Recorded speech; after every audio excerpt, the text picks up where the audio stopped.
السلام علیکم سامعین، 10 رمضان المبارک اور 28 فروری ہے۔ خبر کا عنوان ہے مولانا محمد عرفان کا انتقال، انا للہ و انا الیہ راجعون۔ خبر کے لیے مولانا عبدالکریم قاسمی بجنور سے ہمارے رابطے میں ہیں۔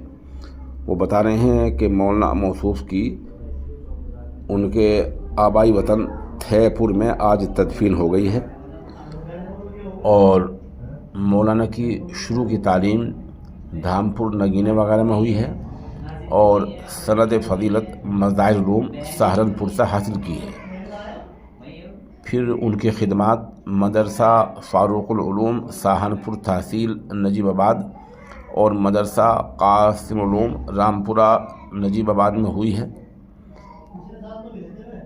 ادھر جامعۃ العلماء ضلع بجنور کے خادم اور جامعۃ البنات دارالعلوم برہان الدین پور کے ذمہ دار مولانا محمد شہنواز قاسمی نے اس حادثہ فاجعہ پر گہرے رنج و غم کا اظہار کیا ہے۔